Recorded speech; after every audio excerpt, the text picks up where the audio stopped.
Report కాలేదు, పొలాల్లో ఉండిపోయినాయి, పంట వచ్చింది, అక్కడి నుంచి మొత్తం పంట పడిపోయింది, దెబ్బతినే పరిస్థితికి వచ్చారు. రెండోది కూడా మీరు చూస్తే ఈరోజు ఒక రైతు అబ్జర్వేషన్, స్టాండింగ్ క్రాప్ ఉంటే మెషిన్ హార్వెస్ట్ పెరుగుతూ ఉంది, పంట పడిపోతే దిగుబడి తగ్గుతూ ఉంది. అలాంటప్పుడు ఆ పంట కరెక్ట్గా ఉండే నిలబడుకునే పంట వేయడం ఒక యాంగిల్. రెండో యాంగిల్, పంట సీజన్లు వేయాలి.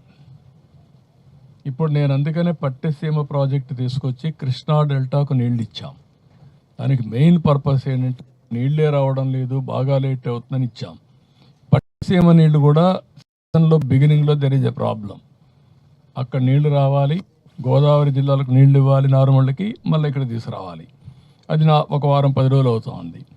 దీనికోసం ఇప్పుడు ఆలోచించింది ఏంటంటే పులిచేత పెట్టుకొని మేము మేలోనూ నీళ్ళు ఇచ్చి జూన్లోనే వీళ్ళు నార్మల్ వేసుకోగలుగుతారా? జూన్లో వేసుకుంటే ఇంకా అర్లీగా వస్తుంది, సైక్లోన్ మీద పడకుండా పంటలు వచ్చే పరిస్థితి వస్తుంది. ఇవన్నీ కూడా రైతాంగంలో తరో డిబేట్ జరగాల్సిన అవసరం ఉంది, చర్చ జరగాల్సిన అవసరం ఉంది. రైతులందరినీ ఇన్వాల్వ్ చేస్తాం. 5-6 నెలలు ఇన్వాల్వ్ చేసి లాభసాటిగా ఏ పంటలు వేస్తే ఆదాయం వస్తుంది, ఏ విధంగా వేయాలి, మార్కెటింగ్ ఏ విధంగా ఇది ఇవ్వాలి, అదే మాదిరిగా మళ్ళీ ఫార్వర్డ్ బ్యాక్వర్డ్ ఇంటిగ్రేషన్లో పంట వేసినప్పటి నుంచి హార్వెస్టింగ్ వరకు మార్కెటింగ్ వరకు ఏం చేయాలి, ఎక్సర్సైజులు అన్నీ చేస్తాం.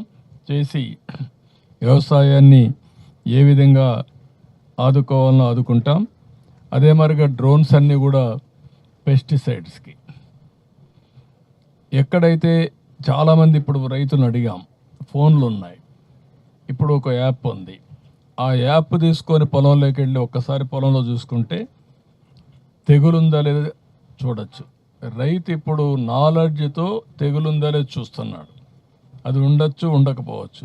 ఒకప్పుడు ఇంకా దారుణంగా ఉండేది.